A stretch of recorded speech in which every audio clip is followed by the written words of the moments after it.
tentang pemimpin secara kekerasan atau enggan menunaikan hak yang wajib ke atas mereka, dengan syarat mereka itu yang dikatakan burah itu memiliki syaukah. Syaukah dengan makna memiliki senjata. Tak kira lah senjata jenis macam mana pun, M16 ke, C4 ke, ikutlah. Bom buat dengan tangan ke, asalkan mereka ada senjata. Kemudian mereka ini mempunyai ketua. Tentunya dirahmati oleh Allah. Cuba kita menggunakan akal fikiran yang Allah Ta'ala bagi ini. Kita tengok sekejap mereka yang keluar pada 31 Disember baru ni, adakah ciri-ciri ini? Saya tak nak sebut nama-nama individu, saya tak nak, tuan-tuan.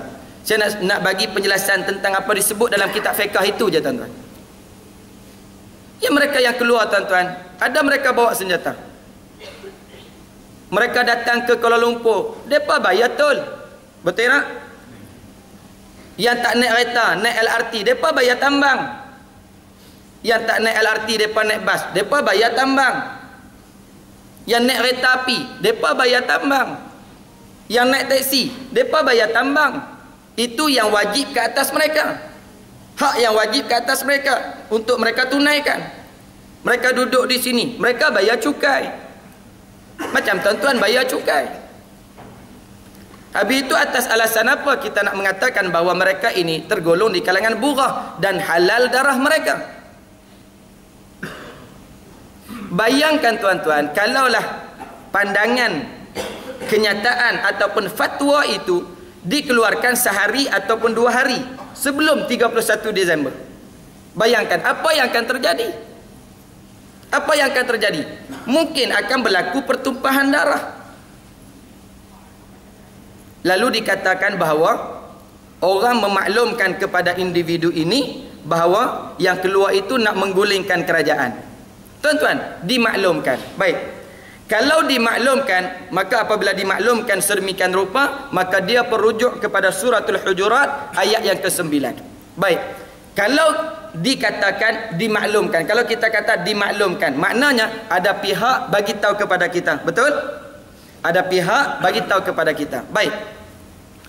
Kalau kita rujuk dalam surah Al-Hujurat, surah yang sama, dia nak sebelum sampai 9, dia kena lalu 5, 6, 7 dan 8. Baru dia sampai 9.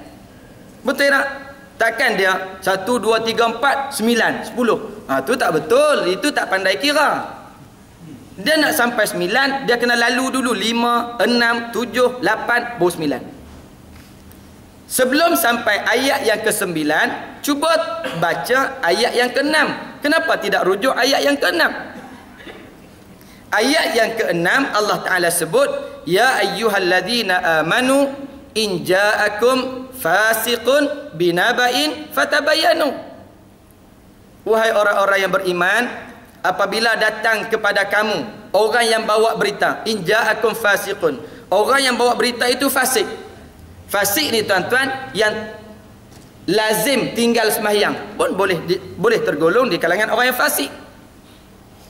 Bila ada orang bawa mai satu-satu berita, fatabayyanu, kamu kena cek dulu, kena selidik dulu, betul ke tidak apa yang dibagi tahu ini, betul ke tidak, kena cek dulu. Jangan mudah-mudah bila orang bagi tahu kepada kita satu-satu benda, kita ada autoriti, apabila bercakap maka kita terus cakap. Orang-orang seperti ini boleh dianggap burah, menghalalkan darah mereka. Allahu Akbar. Ayat itu dulu Allah Ta'ala sebut, in ja'akum fasiqun binaba'in fatabayyanu. Barulah ayat yang ke-9 Allah Ta'ala sebut, wa in ta'ifatani minal mu'minina iqtatalu fa aslihu bainahuma fa in baghat ihdahuma 'ala al-ukhra faqatilul lati tabghi hatta tafi'a ila amrillah, ila akhir ayat. Ayat ini, ayat yang 9 yang menjadi rujukan ini, Allah Ta'ala cerita, wa in ta'ifatani minal mu'minina iqtatalu. Kalaulah ada di kalangan orang yang beriman itu, orang mukmin itu, dua kelompok yang bertelagah, yang berkelahi, yang bergaduh, fa aslihu bainahuma, maka perelokkanlah mereka tu, perelokkan mereka. fa in baghat ihdahuma 'ala al-ukhra faqatilul lati tabghi hatta tafi'a ila amrillah. Tapi kalau mereka ni tak mau jadi elok, salah seorang daripada kumpulan itu mengambil tindakan kekerasan dengan membawa senjata dan sebagainya, dengan tidak mentaati pemerintah dan sebagainya, waktu itu barulah dianggap ataupun dituduh ataupun disebut mereka ini sebagai bughah. Setelah mana nak damai pun tak boleh, kemudian bergaduh lagi, satu kumpulan ini angkat senjata nak bunuh antara satu sama lain, maka waktu tu kena hantar wakil dulu pergi jumpa. Kalau tuan-tuan ingat almarhum Ustaz Fadil Noor pernah jelaskan benda ni dalam parlimen dulu awal tahun 2000. Sebelum nak isytiharkan mereka ini bughah, terlebih dahulu pihak kerajaan kena hantar wakil dulu pergi sembang macam mana. Kalau tak ada jalan kata putus, barulah boleh memerangi mereka. Jangan kita kata Sayyidina Abu Bakar memerangi orang yang tidak bayar zakat. Sayyidina Abu Bakar As-Siddiq memerangi bukan orang tak bayar zakat, tetapi mereka menafikan kewajipan berzakat. Bukan tak bayar, menafikan terus. Kalau sekadar tak bayar tu tak apa lagi dosa dengan menafikan. Sedangkan benda ini Allah Ta'ala sebut jelas dalam Al-Quranul Karim. Muslimin dan muslimat yang dirahmati oleh Allah Subhanahu wa taala, maka kita apabila kita rujuk kembali kitab-kitab fiqh, sama ada Imam Asy-Syafi'i ataupun mazhab-mazhab yang lain, maka inilah yang disebut, yang diartikan bughah seperti mana yang saya sebutkan sebentar tadi. Tuan-tuan yang dirahmati Allah, kalau kita dikurniakan akal, kita boleh fikir, kenapa kalau himpunan yang sejenis macam yang saya sebutkan tadi dianggap penderhaka? Kalau orang bawah rakyat ini ingin menyatakan ketidakpuasan hati, maka dianggap bughah, dihalalkan darah. Seolah-olah ayat Al-Quran, hadis Nabi ni hanya kena kepada orang jenis kita aja. Tapi orang jenis ke atas tu tak kena langsung. Tak apalah. Yang rasa sengsaranya adalah kita. Orang yang duduk atas macam tuan-tuan mungkin tak rasa sangat, gaji tinggi. Haduk atas nu lagilah tinggi tuan-tuan, elang macam-macam. Sebab tu budak sekolah hari ni buat demonstrasi depan sekolah. Tuan-tuan dirahmati Allah Subhanahu wa taala, hari ni orang sanggup buat apa saja untuk mendapatkan nilai yang namanya duit. Orang sanggup buat apa saja. Sebab tu hari ni kita tengok macam-macam. Nak rompak duit sanggup bunuh. Nak ambil duit daripada seorang ayah, anak main nak tolong, tembak anak. Maknanya nilai kemanusiaan itu habis, hilang. Sebab apa? Sengsara hidup. Muslimin dan muslimat yang dirahmati Allah, kalau kita kata perhimpunan sedemikian rupa haram, tuan-tuan, saya pun tak pi malam tu tuan-tuan. Jangan kata ustaz ada sekali ikut. Tak tuan-tuan, saya tak ada.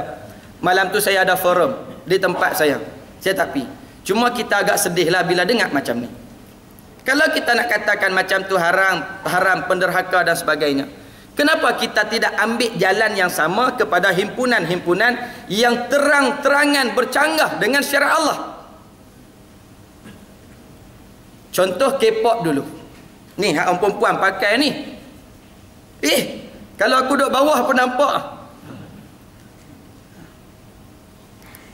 Setiap tahun apabila nak masuk tahun baru, akan ada himpunan diambang tahun baru, betul? 2013, 2012, 2011 dan hak yang sebelum-sebelumnya. Himpunan-himpunan seperti ini kita boleh tengok kalau tuan-tuan masuk sekali dalam kempen anti zina tuan-tuan. Saya pernah merasai dan saya pernah melihat. Keesokan hari tuan-tuan, bila malam tu buat himpunan, esok hari kita pi tempat buat himpunan itu, kita boleh kutip kondom begitu banyak. Berguling-guling budak-budak tuan-tuan. Bukan setakat kat padang, kok dalam hotel, bilik dan sebagainya. Kenapa benda-benda yang sah ataupun terang-terangan bertentangan dengan syariat Allah Subhanahu wa taala tidak ada satu fatwa ataupun pandangan mengatakan haram ataupun bughah? Sedangkan malam yang dimaksudkan tersebut, setitik darah pun tak keluar. Hak guling pun tak ada, semua pakai berdiri belakang tuan-tuan. Hak guling dalam bilik dan sebagainya. Berapa pasangan kena tangkap tuan-tuan. Hak budak-budak himpun sebab tak puas hati kos naik dan sebagainya ini, seorang pun tak kena tangkap malam tu. Esoknya kita beli surat khabar tuan-tuan, tak kira lah surat khabar apa pun hak tuan-tuan suka. Beritanya ialah berpuluh-puluh pasangan ditangkap oleh penguat kuasa agama. Habis itu mana yang sepatutnya haram, mana yang sepatutnya tidak. Kalau orang agama tidak boleh menilai ini dengan kejujuran agama yang Allah Ta'ala bagi, maka layaklah mereka digelar seperti mana yang Allah Ta'ala gelar kepada ulama di kalangan Bani Israel yang ditafsirkan oleh Ibnu Katsir sebagai Bal'am bin Ba'ura. Muslimin dan muslimat yang dirahmati Allah Subhanahu wa Ta'ala, mudah-mudahan dengan pencerahan yang saya bagi, yang saya kongsikan pada tengah hari ini, memahamkan kita tentang apa yang disebut burah dan apa yang disebut oleh ulama-ulama tentangnya. Mudah-mudahan kita tak keliru dan mudah-mudahan kita selamat di dunia dan di akhirat. Muslimin dan muslimat yang dirahmati Allah, mungkin kadar itu saja sebab masa sangat-sangat terhad dan kita nak kupas banyak lagi tak boleh dah. InsyaAllah kita bertemu di lain masa kalau panjang umur. Tapi mudah-mudahan insyaAllah lah saya panjang umur lagi kot. Muda lagi tuan-tuan tak tahulah. Kalau nak mati pun tuan-tuan dululah, saya belum lagi lah kalau macam tu. Kalau ada pilihan, tapi tak ada tuan-tuan. Bab mati dia tak ada pilihan. Mudah-mudahan kita selamat di dunia dan di akhirat. Yang baik itu datangnya daripada Allah Subhanahu wa Ta'ala.